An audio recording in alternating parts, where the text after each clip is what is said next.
날마다 함께 건강하게 성장하시기를 예수님의 이름으로 축원드립니다. 아멘. 저는 오늘 역대상 29장 말씀을 근거로 왕이 살아온 인생이라는 제목으로 하나님 말씀 선포하겠습니다. 한번 따라하겠습니다. 왕이 살아온 인생. 눈치가 빠르신 분들은 요즘 몇 주간에 걸쳐서 제가 다윗의 이야기를 통해서 우리가 하나님 앞에 어떻게 하면 이 거룩한 백성으로 나아갈 수 있는지, 왕의 자녀들로 나아갈 수 있는지 제가 계속해서 설교를 하고 있습니다. 오늘도 다윗의 이야기를 통해서 큰 은혜가 있기를 바랍니다. 특별히 다윗 왕이 왕으로서 살아온 그의 인생을 종합적으로 살펴볼 예정입니다. 그래서 말씀 앞에 큰 은혜가 넘치고 여러분이 다윗 왕처럼 여러분이 하나님 앞에 귀한 존재로 쓰임 받으시기를 다시 한번 예수님의 이름으로 축원드립니다. 여러분, 호사유피 인사유명이라는 말이 있습니다. 호랑이는 죽으면 가죽을 남기고 사람은 죽으면 그 이름을 남긴다. 이 사람이 삶을 살 때 헛되이 살지 않은 사람, 그 사람에게 인사유명, 그 사람의 이름을 남긴다, 이렇게 우리가 이야기를 합니다. 그래서 우리가 죽어서도 하나님 앞에 뭘 남길지 생각을 해야 됩니다. 저는 다윗이라는 한 사람이 살아온 인생을 곰곰이 생각해 보면서 이 첫 번째 들었던 생각이 있는데, 그게 뭐냐면은 사람들의 마음에 다윗은 희망을 남겼다라는 생각을 제가 해봤습니다. 성경에서 그가 등장하는 모습을 보면은 참 연약하기 그지없습니다. 초림 목동이었던 사람이 왕이 되는 그 모습, 이 목동이었던 사람, 가장 초라한 사람인데 그 사람이 왕이 되는 모습을 보면서 사람들 마음에 희망이 생깁니다. 금수저도 아니고 은수저도 아닌 흙수저도 목동, 저런 아무런 그냥 보잘것없는 저 흙수저인 저 사람이 왕이 되었다. 나도 쓰임받을 수 있구나, 나 같은 인생도 희망이 있구나라고 하는 그 사람들 마음에 다윗은 희망을 심어줬습니다. 그리고 이런 가장 낮은 자가 왕이 되는 모습을 보면서 사람이 희망을 생길 뿐만 아니라 자신들도 하고 싶은 비전까지도 생기는 것이 바로 이 다윗이 주어졌던 마음입니다. 그리고 그 작은 몸짓에서 가진 것이라고는 물맷돌밖에 없는 그 사람이, 그 작은 사람이 저 적국의 가장 수장이고 몸이 가장 몸집이 큰 그 골리앗을 쳐 죽이는 모습을 보면서 사람들은 희망이 생겼어요. 왜냐하면 이스라엘 백성들 가운데 가장 눈에 가시거리였고 아무도 저 사람 앞에 나서는 자가 없는데, 다윗이라고 하는 작은 자가 그 골리앗 앞에 나서서 저 사람을 쳐 죽이는 모습을 보니까 사람들 마음에 통쾌하고 상쾌합니다. 그래서 작은 큰 자만 쓰임 받는 것이 아니라 크든 작든 나이가 많든 어리든 하나님 앞에서는 누구나 쓰임 받을 수 있구나. 그러니까 다윗을 보면서 사람들 마음에 뭐가 생깁니까? 희망과 용기가 생겨납니다. 그뿐만 아니라 누구나 쓰임 받을 수 있구나라고 하는 비전도 생기고, 또 다윗이 왕이 되었을 때는 그 주변 모든 나라들이 이스라엘을 많이 괴롭히던 시절입니다. 그러다 보니까 이스라엘 백성들이 늘 고심초사하고 또 그 변방에 있는 마을들은 늘 와가지고 해코지를 하고 약탈을 해 갑니다. 그런데 다윗이 왕으로 탁 등극하는 순간 모든 그 이방 나라들을 다 쳐부수기 시작을 하고 전쟁에서 모두 다 승리를 해버립니다. 그뿐만이 아니라 조공을 바치던 나라에서 조공을 받는 나라, 그 물건들을 줘야 되는 나라에서 물건들을 가져오는 나라로 바뀝니다. 그러면서 그들 이스라엘 마음속에서 드는 희망과 소망과 비전이 뭐냐? 우리나라도 이제 세계에서 우뚝 서고 어느 나라에 버금가는 위대한 나라로 쓰임받을 수 있구나 라고 하는 비전과 희망이 막 생깁니다. 그뿐만 아니라 다윗이 왕으로 등극하니까 흩어졌던 12지파들이 하나로 뭉치면서 통일왕국, 남유다와 북이스라엘이 하나가 되어서 통일왕국을 이루는 그 역사가 있으니까 그 백성들 마음에 얼마나 힘이 나고 이 이스라엘이라고 하는 나라에 사는 것이 자부심이요 자랑거리가 되지 않았겠습니까? 그래서 저는 다윗을 생각을 하면 사람들 마음에 희망을 남긴 사람이다, 이런 생각을 가졌습니다. 여러분, 우리가 하나님 앞에 나오고 또 하나님 앞에 설 수 있는 것, 하나님의 은혜입니다. 그런데 가만히 이 사람들의 마음에 희망을 남긴 다윗을 가만히 쳐다보니까 내가 굉장히 지극히 표면적인 측면을 봤구나, 이런 생각을 했습니다. 이번에 설교를 준비를 하면서 더 깊이 묵상을 하고 더 깊이 기도를 하면서 봤더니 이 다윗이 이렇게 보잘것없고 작았던 사람이 어떻게 왕이 되었을까 라고 하는 사실을 가만히 이면에 생각해 보니까 그 이면에 하나님이 계셨구나. 다윗은 사람들 마음에 희망을 남긴 것보다도 하나님을 남겼구나, 그 생각이 더 많이 들었습니다. 오늘 요한복음 6장 44절에 보면은 죄송합니다. 제가 죄송합니다. 순서가 좀 틀렸습니다. 여러분, 이때까지는 맞고 요한복음 그거는 좀 이따 하도록 하겠습니다. 여러분, 우리가 하나님 앞에 나오고 교회를 나오고 또 우리가 잠시 쉬었다 가도록 하겠습니다. 한번 꼬이면은 이게 헷갈리거든요. 외웠던 게 달달달 나와야 되는데 죄송합니다. 이 준비를 더 했어야 되는데 한 모금 마시고 목을 축이도록 하겠습니다. 엄청 떨릴 때만 하는 건데 오늘은 하도록 하겠습니다. 네. 이렇게 다시 한번 소리를 질러야 마음이 좀 그래서 이 보잘것없는 다윗을 사용했던 분이 누구인가 봤더니 왕입니다. 하나님입니다.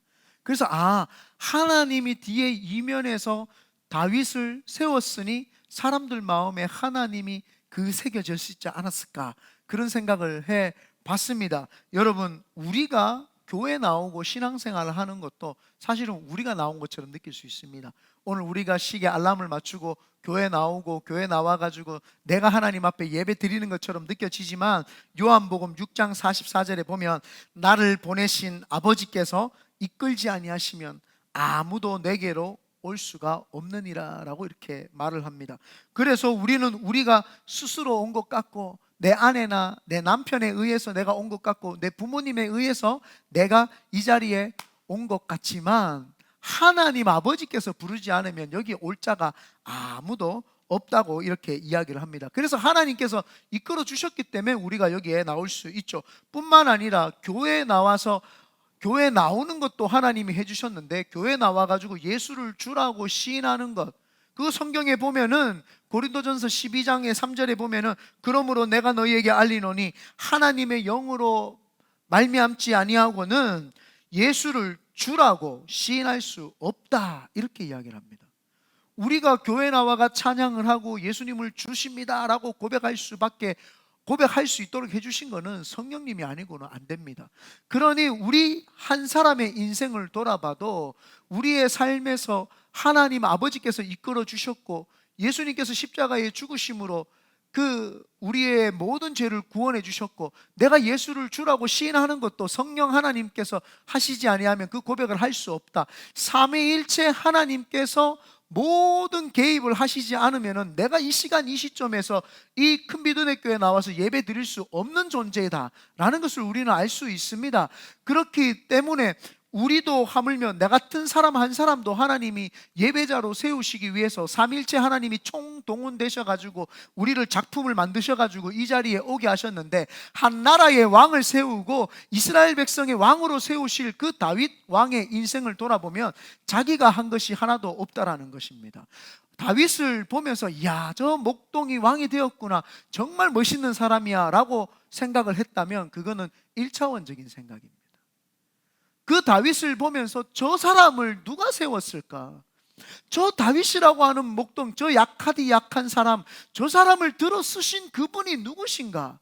그분이 하나님인 것을 발견해내야 됩니다. 많은 사람들이 그분을 보면서 다윗을 칭송을 하고 다윗을 높입니다. 그러나 우리는 신앙생활을 하면서 다윗을 보면서 깨달아야 되는 것이, 다윗 왕의 살아온 인생을 곰곰이 보면서 깨달아야 되는 게 도대체 이 사람을 세운 분이 누구냐는 겁니다. 그분이 바로 하나님입니다. 우리 인생에서요, 여러분 인생에서 여러분이 계획을 하고 플랜을 짜가지고 살아보십시오. 내 인생을 내가 간 것 같죠? 아닙니다. 하나님이 그 사람이 마음으로 계획을 하고 시행을 해도 그 인생을 인도하시는 분은 하나님이라고 이야기를 했습니다. 그렇기 때문에 우리가 우리 인생을 계획을 하고 산 것 같지만 사실은 하나님이 뒤에서 우리의 인생을 도와주시지 않으면 우리는 아무것도 할 수가 없습니다. 그래서 제가 한 구절을 빼먹다 보니까 이게 이렇게 자꾸 헷갈렸는데요. 그래서 우리는 다윗 왕의 일생을 통해서 하나님을 발견해야 되죠. 만약에 다윗이 살아온 그 인생을 통해서 자신이 만약에 플랜을 했다면 그는 그냥 목동으로서 조금 많이 가축을 가진 하나의 왕으로밖에, 하나의 그 목자로 부자밖에 살 수는 없었어요. 자기 인생을 플랜을 짰었으며.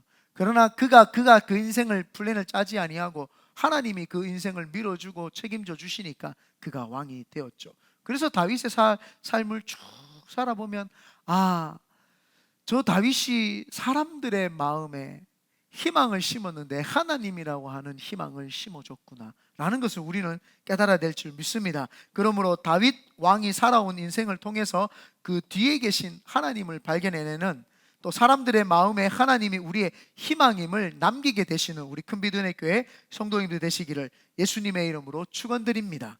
두 번째입니다. 첫 번째 쓱 지나갔기 때문에 모르고 못 적었을 수도 있습니다. 첫 번째가 뭐였냐 하면은 첫 번째는 사람의 마음에 희망을 남긴 다윗. 그런데 두 번째로는 조금 대상이 바뀌어집니다. 두 번째가 다윗 왕이 살아온 인생을 통해서 우리는 하나님의 일하심을 다시 한번 발견을 해야 됩니다. 여러분, 어떤 인물을 평가할 때 지금 현재 모습만 보고 평가를 하게 되면 그 사람의 겉모습만 보고 평가를 하게 됩니다. 이것을 공시적인 평가다, 이렇게 그냥 잠시 요 모습만을 보는 평가다, 이렇게 평가를 할 수밖에 없습니다. 그래서 공시적인 관점에서 사람을 보게 되죠. 그리고 그 사람이 지금의 모습을 하기까지 어디에서 태어나서 어떤 삶을 살았고 어떤 학문을 배웠으며 어떤 사건을 통해서 이 사람이 성장을 했고 어떤 사건이 이 사람에게 가장 큰 터닝 포인트고 이 사람이 어떤 기회를 잡았기에 이런 사람이 되었는가 라는 것을 조금 이해하고 발견하게 되면 그것을 통시적인 관점이다 라고 이렇게 이야기를 합니다. 공시적인 관점에서 사람을 보게 되면 그걸 띄엄띄엄 본다, 이렇게 되죠. 그래서 그거를 띄엄띄엄 보고 판단해서 보게 됩니다. 그러나 사람을 통시적으로 보게 되면 그 사람을 띄엄띄엄 보는 것이 아니라 그 사람의 전반적인 삶 전체를 보기 때문에 그 사람을 제대로 이해를 할 수가 있습니다.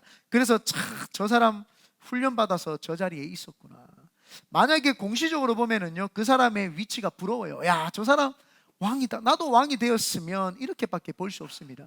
그러나 그 사람의 통시적인 삶을 보게 되면은 저 사람이 저렇게 될 수 있었던 거, 야, 저만큼 훈련을 받았구나, 저런 왕의 수업을 받았구나, 저런 고생을 했구나, 야, 저런 인생이 있었기 때문에 저 사람이 저 위치에 있을 수 있구나라는 것을 정확하게 보고 판단을 할 수 있죠. 다윗의 삶을 보면은요, 왕이 되기까지 너무나도 많은 일을 겪었고 그것을 통해서 엄청난 왕의 수업을 우리는 받은 것을 알게 됩니다. 그런데 왕이 되기까지 다윗이 스스로가 나는 이런 코스를 밟아야지, 나는 이런 삶을 살아야지 하고 자기가 플랜을 짜고 그 코스에 본인이 수강 신청을 해가지고 수업을 받은 것이 아닙니다. 본인은 이해할 수도 없고 알 수도 없는 수업을 본인의 의지와는 상관없이 하나님의 의지에 의해서 그 모든 클래스들을 다 마치게 됩니다. 그러고 나서 그 인생을 뒤돌아보니까 내 삶에 하나님이 일을 하셨구나라는 걸 알 수 있습니다. 우리 인생에서도요, 우리가 미국에 와서 사는 것이 여러분이 플랜을 짰는 것 같고 여러분이 대학을 다니는 것이 여러분이 이 대학에 입학을 했는 것처럼 느껴지지만 하나님이 지금 여러분을 수업하시고 계시는 겁니다. 하나님이 여러분 뒤에서 지금 역사하시고 일하시고 계시는 건 줄 여러분 아셔야 될 줄 믿습니다. 저는요, 제가 왜 여기에 와 있는지 아직도 이해가 되지 않을 때가 많습니다. 그냥 하나님이 몰고 가시는 것 같아요. 몰고 가셔가지고 그냥 여 자리에 탁 앉혀놓은 것 같습니다. 인생을 돌아보니까 중국도 가고 필리핀도 가고 뭐 별의별 거 다 겪어봤잖아요. 오만 인생을 다 살아봤잖아요. 그러니까 내 인생에 가만히 돌아보니까 내가 왜 그런 삶을 살았지? 나 안 살고 싶었는데. 저는요, 원래 제 꿈이 평범한 회사원이었어요. 왜냐하면 아버지가 일찍 돌아가시고 호르몬이 밑에서 누나와 제가 컸기 때문에 가정에서 그냥 단란한 그냥 이렇게 아기자기한 그런 가정을 꾸리고 싶었어요. 그래서 그냥 회사 다니고 가정에서 행복하게 살면 되겠지, 이런 삶이 저한테는 가장 큰 꿈이었어요. 그래서 아버지가 없다 보니까 그냥 그런 게 막연한 로망이었고 그랬어요. 그런데 내 인생과는 상관없는 삶을 제가 살았어요. 험악한 인생을 살고 어려운 인생을 살고 죽을 고비 여러 번 넘기고 이렇게 살다 보니까 지금 눈 떠보니까 큰비드네 교회 담임 목사로서 이렇게 설교 자리에 서가지고 설교를 하고 있어요. 내가 어떻게 여기 있지? 하나님이 몰아가신 거죠. 하나님이 일하신 거죠. 여러분 인생에 여러분이 여기 앉아 있는 거 여러분이 한 것 같지만 아닙니다. 하나님이 몰아가셔가지고 지금 여기에 계시는 것입니다. 오늘 본문 27절에 보면은 이스라엘을 다스린 기간은 40년이라 헤브론에서 7년간 다스렸고 예루살렘에서 33년을 다스렸다.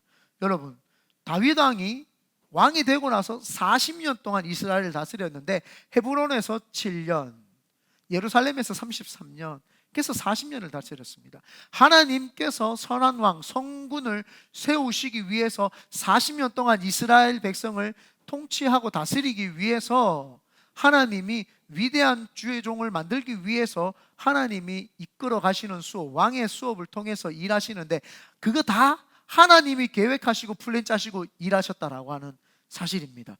이렇게 위대한 왕을 만들기 위해서는 하나님이 일하셨지 사람이 한 것은 아무것도 없습니다. 사울 왕의 교만으로 인해서 하나님께서 다윗을 이제 왕으로 세워야 되겠다, 사울 왕가와 다윗 왕가가 정권 교체를 이루어야 되겠다라고 하는 하나님이 계획을 하고 계셨어요. 그래서 다윗은 목동의 인생을 살면서 그냥 편안한 삶을 살고 싶었는데 골리앗이라고 하는 사람을 만나가지고 쳐 죽였더니 본인의 생각과는 아무런 상관없이 사울의 왕의 딸 미갈과 결혼을 하는 신분이 되어버립니다. 자신은 그 여인과 결혼하고 싶지 않았습니다. 여러분, 혹시 원치 않는 결혼을 했습니까? 그것도 하나님이 쓰시는 줄 믿습니다. 그래서 이 미갈이라는 여자하고 다 원해서 결혼한 거잖아요. 그래서 왜 왕건이 왜 웃는데? 네가 원치 않았어. 가희가 원해가지고 데리고 온 거야. 보쌈 당한 거예요. 4년 동안 4, 5년 대단한 여인입니다. 제가 대단하다고 했어요. 진짜 어떻게 군대 간 남자를 기다렸지. 왕건이는 받들어 모셔야 돼요. 네. 예. 까불면 가희야 나한테 이야기하세요. 받들어 모시면. 예. 그래서 그 삶을 보니까 미갈하고에 살았어요. 자신이 원치 않는 신분으로 갑자기 상승을 했어요. 그런데 하나님이 이끌어 가신 거죠. 왜냐? 사울 왕의 왕권 교체를 하려면 사울 왕의 모든 정권을 가장 잘 알기 위해서는 그 집안 사람이 돼야 되는 거예요. 그러니까 자기는 원치 않는 왕가에 갑자기 들어와 가지고 그 왕의 수업을 받는 거예요. 자기가 원치 않았어요. 그런데 왕가의 신분이 되어 보니까 그 사울 왕의 모든 행적들을 꿰뚫어 알 수밖에 없도록 하나님이 수업을 시키는 것입니다. 그리고 나서는 장인에게 쫓겨나가지고 도망자의 신세가 됩니다. 여러분, 도망자의 신세, 자기가 원한다고 도망자의 신세가 되는 거 아니지 않습니까? 여러분, 누가 도망자의 신세로 살고 싶습니까? 그런데 도망 다니는데요, 아무도 도와주는 사람이 없어요. 왜냐하면 도망자를 누가 도와줍니까? 그리고 왕과 등을 졌기 때문에 다윗을 도와줬다가는 왕의 눈밖에 나면은 그 집안이 몰락할 수도 있으니까 도와주고 싶어도 못 도와줍니다. 그러니까 다윗이 도망을 다니면서 늘 외롭고 고독합니다. 외롭고 고독함을 자기는 훈련받고 싶지 않았어요. 자기는 그냥 목동으로서 그냥 재미있게 살고 싶었어요. 그런데 그는 자기도 원치 않는 하나님의 일하심 속에서 그냥 그 속에서 속해 있는 거예요. 그래서 외로움과 고독을 통해서 그가 왕이 되었을 때, 왕의 자리는 책임지는 자리고요, 결정해야 되는 자리입니다. 누구하고도 상의할 수 없고 하나님밖에 의지할 수 없는 그래서 왕의 자리는요, 허울 좋은 빛 좋은 개살구입니다. 그 왕의 자리에 있으면은요, 얼마나 그 간신배들과 아첨하는 자들이 많고요, 얼마나 그 왕을 끌어내리려고 하는 사람들이 많은지 모릅니다. 그러니까 외로움 속에서, 고독 속에서 살아야 되는 것이 바로 왕입니다. 그때 다윗이 이 사울 왕에서 쫓겨나면서 외로움과 고독을 즐기는 자가 된 거예요. 자신은 원치 않는 훈련을 받은 거예요. 자기가 원해서 받은 겁니까? 아닙니다. 여러분이 이 외로운 이 땅에서, 미국 땅에서 혼자 공부하고 혼자 인생 살면서 얼마나 외로웠습니까? 여러분 신문 한다고 보니까, 저는 엄청난 빠른 속도로 하나님이 신분을 해주셨는데, 보니까 보통 2년 3년은 기본이더라고요. 웬만하면 신분 하나 하는 데만 해도요, 몇 년씩이나 시간이 걸립니다. 자랑하는 거예요. 예. 얼마나 감사한지 몰라요.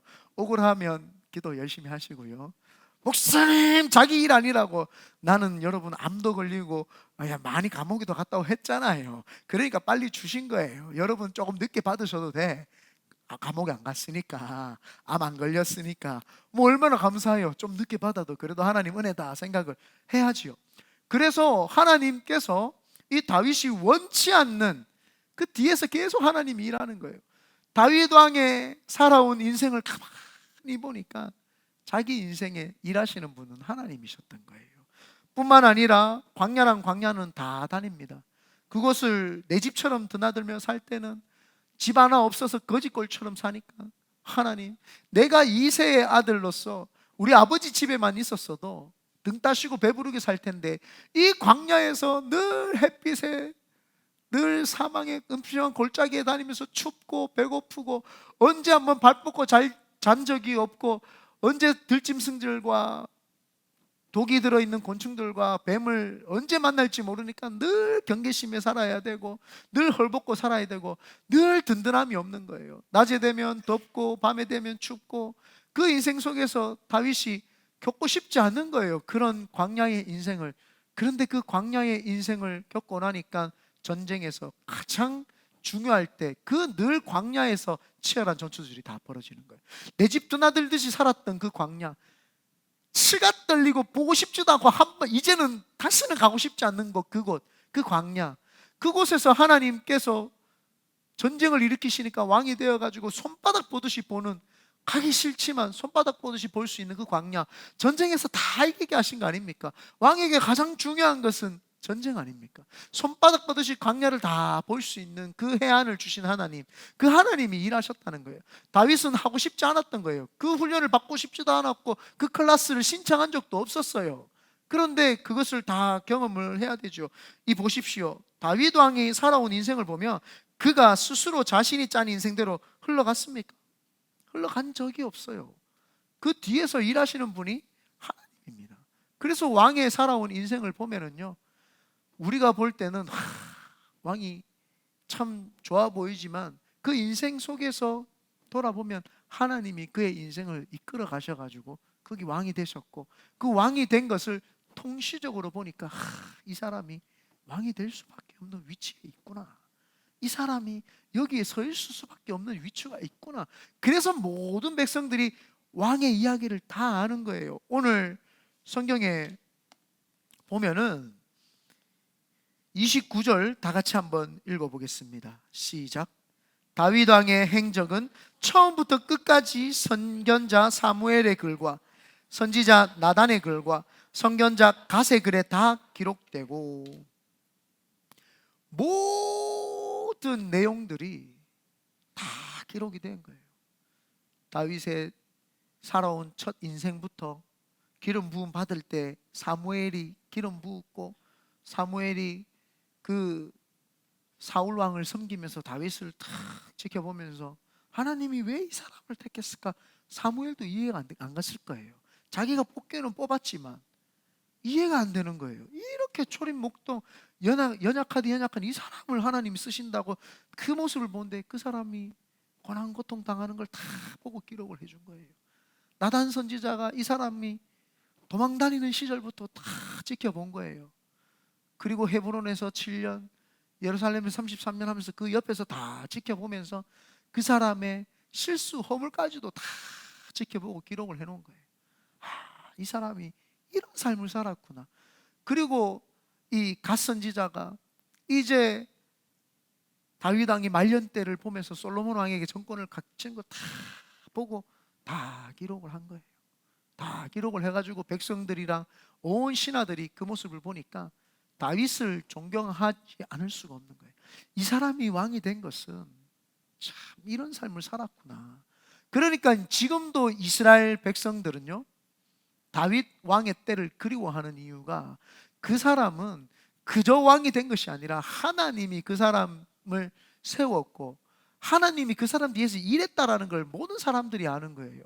저는 우리 큰비도네 교회 성도님들을 볼 때마다 하나님께서 이 사람의 삶을 밀어주셨다, 하나님께서 이 사람의 삶의 이 뒷면에서 일하셨다, 이 모습이 보이기를 바랍니다. 그래서 다윗 왕을 보면은 하나님이 함께 일하셨던 걸 우리가 볼 수 있죠. 그래서 여러분 로마서 8장 28절, 하나님을 사랑하는 자 곧 그 뜻대로 부르심을 입은 자들에게는 모든 것이 합력해서 선을 이루느니라. 이게 제가 늘 마음속에서 평생을 간직하는 말씀이거든요. 이게 모토예요. 하나님이 나를 이끌어 가신다. 내가 선한 일을 하든, 내가 하나님 앞에서 부끄러운 일을 했던, 하나님 앞에서 내가 내 치부가 다 드러났던, 하나님은요 그 모든 것을 합력해서 선을 이루시는 분, 그분이 바로 우리 하나님이세요. 그분이 바로 여러분을 쓰시는 하나님이세요. 그분이 이 시대에 다윗을 왕으로 세우셨고 이제 우리 큰비도네 교회와 여러분들을 세우실 줄 믿습니다. 그러므로 우리도 우리의 인생을 돌아보면 내 삶은 왜 이런가 한탄하는 것이 아니라 하나님께서 지금 일하고 계시는구나. 그래서 내가 여기까지 왔구나. 내가 귀하게 쓰임받기 위해서 지금 왕의 수업을 통해서 훈련받고 있구나. 그것을 깨달으시기를 다시 한번 예수님의 이름으로 축원드립니다. 마지막입니다. 다윗 왕의 살아온 인생을 통해서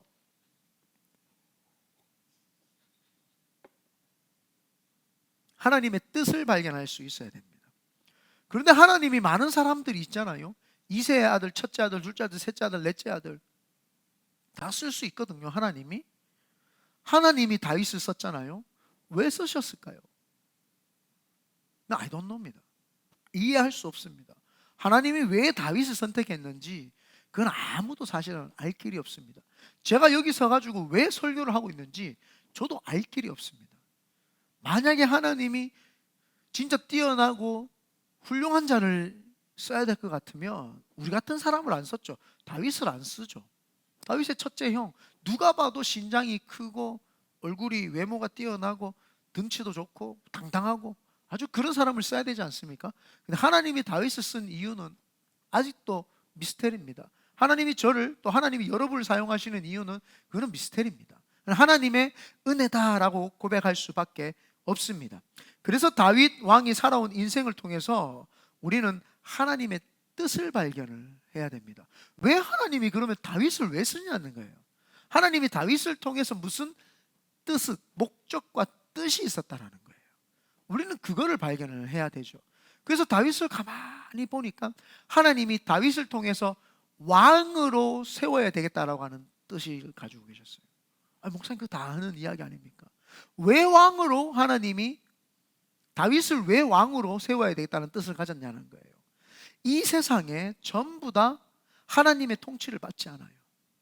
아담과 하와의 타락 이후로는 모든 사람들이 자기 자신, 자기 팔을 다 흔드는 거예요. 그리고 사사시대를 거쳐가지고 사사시대에 보면은 하나님께서 가슴 아파하면서 선지자를 통해서 이런 말을 합니다. 사사시대가 얼마나 무법천지였냐. 자신의 소견대로 하였다. 인간이요, 자신의 인생의 철학과 자신의 사상과 자신이 가지고 있는 학문이 다라고 생각하고 그 소견대로 다 행하는 거예요. 그러니까 사사시대 때 하나님이 그게 너무 답답한 거예요. 하나님의 통치하심이 사사들을 통해서 이 나라를 다스려 가실 텐데 그걸 못 믿고 자꾸 자신의 소견대로 우상을 섬기고 자신의 소견대로 힘센 나라들을 섬기고 자신의 소견대로 그냥 살아가는 거예요. 그러니까 하나님 보니까 너무 악한 거예요. 그러면서 왕을 달라 하니까 사울 왕을 세워놨더니 그 왕도 자신의 소견대로 살아가는 거예요. 40년 동안 사울을 세워놨더니 나라의 백성들을 피폐하게 만들고 그들 마음에 근심 걱정거리만 만드는 거예요. 그 모습을 보니까 하나님이 내가 통치하는 나라는 이런 나라이다. 내가 다스리는 나라는 이렇게 아름다운 나라이다. 내가 왕으로 있는, 나를 왕으로 세우는 여호와 하나님을 왕으로 인정하는 나라는 이런 나라이다 라고 하는 표본을 보여주기 위해서 하나님이 다윗을 들으신 거예요. 그래서 다윗을 왕으로 세웠을 때 다윗이 첫 번째 한 일이 뭡니까? 법궤를, 하나님의 임재의 상징, 거룩하신 하나님의 불꽃, 푸른 불꽃이 있는 그 법궤에 있는 하나님의 상징, 그래서 그 하나님의 임재의 법궤를 가지고 오지 않습니까? 하나님, 왕이 다스리는 나라, 이 한낱 인간 다윗이라고 하는 왕이 다스리는 나라가 아니라 하나님께서 다스리는 신정 정치, 신정 국가가 되기를 원합니다. 그래서 그 법궤를 들여오면서 다윗이 40년 동안 통치할 때에 하나님이 그 나라에서 어디를 가든지 이기게 하셨더라. 하나님이 다윗을 통해서 어디든지 가면 이기게 하셨더라. 하나님이 다스리는 나라는 항상 승리만 있고 항상 평안만 있고, 하나님이 다스리는 나라는 위대하심에 하나님의 기름 부으심만 있고 하나님의 놀라운 역사만 있는 나라라는 걸 하나님이 표본으로 보여주시기 위해서 그 다윗을 세우신 뜻이 그 이유입니다. 모든 소견대로 하는 거. 이 세상에 보십시오. 베이에리아 지역이 얼마나 자기 소견대로 살아갑니까? 사실은 교회들도 그렇고 다 자기들 소견대로, 자기들이 보기에 좋은 관용이라고 생각하는 그 관용대로 동성애를 들어오고, 자신들은 관용이 높다고 생각해요. 자신들은요, 사람이 편협하게 왜 동성애를 인정 안 해요? 인정 안 하는 사람은 편협한 사람, 좁은 사람이라 생각을 하고, 자신들은 넉넉하고 배우고 학식이 있고 이렇게 덕이 있는 사람인 것처럼 속여서 자신의 소견대로 이 세상을 이끌어 가려고 하는 거죠. 그것을 우리 큰비도내 교회는 알잖아요. 그래서 하나님이 우리 교회를 세우실 이유가 그거예요. 내가 다스리는 교회는 이런 교회다. 나는 이런 교회를 원한다. 그래서 예배만 합니다. 하나님, 교회에 일하러 오는 것도 아니고 교회 와서 봉사하러 오는 것이 아니라 예수 그리스도의 보혈의 피를 힘입어서 예배하는 교회, 하나님만 찬양하는 교회, 아멘 좀 하이소, 하나님만 높이는 교회. 그래서 하나님이 우리 교회를 따로 딱 구별하고 선별해가지고 세워가지고 이곳에서 하나님의 통치하심 속에서 살아가는 걸 하나님이 이 세상에 알리시려고 우리 교회를 세우신 거예요. 아멘 안 하면 가라 그러면 다른 교회. 우리 교회를 그렇게 세우신 거예요. 아멘. 하나님이 왜 세우시냐? 하나님이 뜻이 있었던 거예요. 다윗을 내가 왕으로 세우는 거는 내가 들어서 써서 그 사람을 만들고 그 사람은 뒤에서 일을 하면 내가 이 나라를 다스린다는 거예요. 하나님이 다윗을 왕으로 세우신 이유가 그겁니다. 그래서 우리가 다윗 왕이 살아온 인생을 쭉 보면서 하나님이 다윗을 통해서 뜻을 이루고 싶으셨구나. 하나님이 이기복 목사를 통해서 무슨 뜻을 이루고 싶으시구나. 하나님이 우리 큰빛교회 은혜교회 성도를 통해서 무슨 뜻을 이루시고 싶으시구나. 이것이 뭐예요? 비전이에요. 하나님의 뜻이 내 뜻이 되는 거예요. 그래서 그 뜻대로 살아가는 것이, 그게 비전의 삶을 사는 거예요.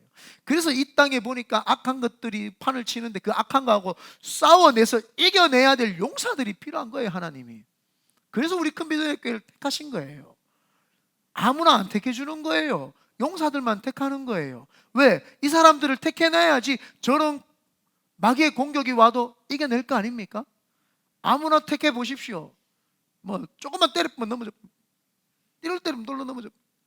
그래가 하나님의 뜻이 나타나겠어요? 때려도 끄떡없이 그냥 바로 서가지고 그냥 뚫고 나갈 수 있는 사람, 그런 사람들을 하나님이 세우시려고 하신 거죠.